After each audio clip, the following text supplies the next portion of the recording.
सौरमंडल में बहुत सारे उपग्रह हैं जो अपने अपने ग्रहों के चक्कर लगाते हैं। उन्हीं में से एक है अपना इकलौता उपग्रह मून, जो अपनी धरती के चक्कर लगाता है। पृथ्वी से लगभग 3,84,400 किलोमीटर दूर चंद्रमा स्थित है। मून के बारे में कई फैक्ट्स हैं जो बहुत से लोग नहीं जानते। उन्हीं फैक्ट्स के बारे में आज हम इस वीडियो में जानेंगे। So let's begin. How moon was made. लगभग 450 करोड़ साल पहले अपनी धरती का जन्म हुआ था, यानी अपनी धरती बनी थी। तब वो सिर्फ एक आग का गोला थी। फिर कुछ सालों बाद अनंत ब्रह्मांड से एक मंगल के आकार के ग्रह और अपनी धरती के बीच एक भीषण टक्कर हुई। उसी टक्कर से जो मलबा पैदा हुआ, उन्हीं के अवशेषों पर बना है अपना मून। यह मलबा पहले तो धरती के कक्षा में ही घूमता रहा, फिर ग्रेविटेशनल फोर्स यानी गुरुत्वाकर्षण बल की वजह से सभी टुकड़े एक पास आ गए और अपने चंद्रमा का निर्माण किया। वैसे तो ये बस वैज्ञानिकों का मानना है, क्योंकि अपोलो जब मून पर उतरा था तब एस्ट्रोनॉट्स वहां से मून के कुछ पत्थर धरती पर ले आए थे। उन पत्थरों का जब कार्बन डेटिंग किया गया तब पता चला कि धरती और चंद्रमा के जन्म के बीच ज्यादा अंतर नहीं है। पूर्णिमा यानी फुल मून के दिन हमें चांद बड़ा और बहुत सुंदर दिखाई देता है। पूर्णिमा के दिन चांद एकदम चमकीला सफेद रंग का दिखता है। पर क्या आप सब जानते हैं कि धरती से चांद का सिर्फ 57% हिस्सा ही देखा जा सकता है। लेकिन अगर आप चांद पर खड़े होकर धरती को देखोगे तो वह पूर्णिमा के चांद से लगभग 45 गुना ज्यादा बड़ा दिखाई देगा और मून से धरती चमकदार नीले कलर की दिखाई देगी। और यह सुंदरता धरती से चांद को देखने के सामने बहुत ज्यादा है। Black sky. धरती पर जो हम नीला आसमान देखते हैं उसका कारण धरती पर 70% से ज्यादा पानी है जो रिफ्लेक्ट होता है। इतने अधिक मात्रा में जल होने के कारण हमारा आसमान साफ और स्वच्छ दिखाई देता है। पर मून पर इससे बिल्कुल उल्टा होता है। वहाँ पर आसमान बेहद डरावना दिखाई देता है। वहाँ का आसमान धूल भरा होता है और बिल्कुल काला दिखाई देता है। सूर्य के वजह से वहाँ दिन और रात में धूल के तूफान उठते रहते हैं। आप सोच रहे होंगे कि जैसे धरती पर पानी है वैसे मून पर भी तो पानी है।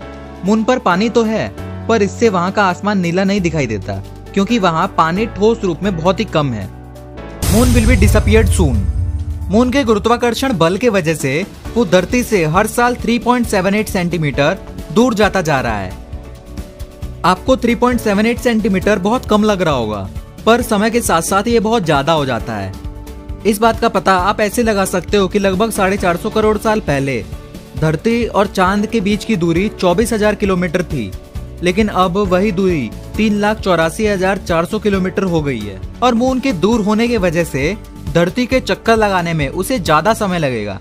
एक निश्चित दूरी पर पहुंचने पर मून धरती के चक्कर लगाने में 28 दिन के बजाय 48 दिन लगाएगा। और अगर इसी तरह मून धरती से दूर होता रहा तब वह दिन दूर नहीं कि जब मून धरती के ग्रेविटेशनल फोर्स के प्रभाव से दूर चला जाएगा और अनंत ब्रह्मांड में कहीं खो जाएगा।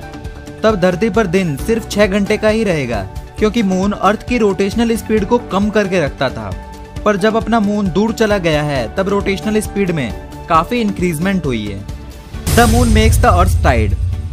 आपने बहुत बार समुद्र की बड़ी बड़ी लहरों को देखा होगा, पर आप में से बहुत कम ही लोग जानते होंगे कि धरती पर लहरें मून की वजह से उठती हैं। आप में से बहुत से लोग सोचते होंगे कि लहरें हवा की वजह से उठती हैं, पर इतनी बड़ी बड़ी लहरें हवा की वजह से नहीं उठ सकती, क्योंकि हवा सिर्फ पानी के ऊपर वाली सतह पर ही प्रभाव डाल सकता है, जिससे सिर्फ थोड़ी थोड़ी लहरें उठ सकती हैं। लहरों की एकमात्र वजह मून होता है। दरअसल जब मून अपनी धरती के चक्कर लगाता है तब वो समुद्र की लहरों को अपनी ओर खींच लेता है, जो धरती पर बड़ी बड़ी लहरों के रूप में नजर आता है। सम मोर फैक्ट्स। लगभग 49 मून अपनी धरती में समा सकते हैं। और आपको जानकर और भी हैरानी होगी कि चांद का क्षेत्रफल अफ्रीका के क्षेत्रफल के बराबर है। आप सब तो ये जानते ही होंगे कि चांद पर आदमी आसानी से बड़ी बड़ी छलांगे लगा सकता है। इसका कारण होता है ग्रेविटी। दरअसल मनुष्य का वजन मून पर ग्रेविटी के वजह से 16.5% कम हो जाता है, और इसी के वजह से आदमी लोग वहाँ बड़ी बड़ी छलांगे लगा सकते हैं। अगर आपकी इंटरनेट स्पीड कम आती है तो आपको चांद पर जाने पर बहुत खुशी होगी, क्योंकि नासा ने चांद पर एक वाईफाई लगवाया है जिसकी स्पीड 19 MBPS है। और ऐसा करके नासा ने एक वर्ल्ड रिकॉर्ड भी बना लिया है। आशा करता हूँ कि आपने इस वीडियो से कुछ सीखा होगा। अगर आपने कुछ भी इस वीडियो से सीखा हो तो चैनल को सब्सक्राइब कर दो, और यह बिल्कुल फ्री है।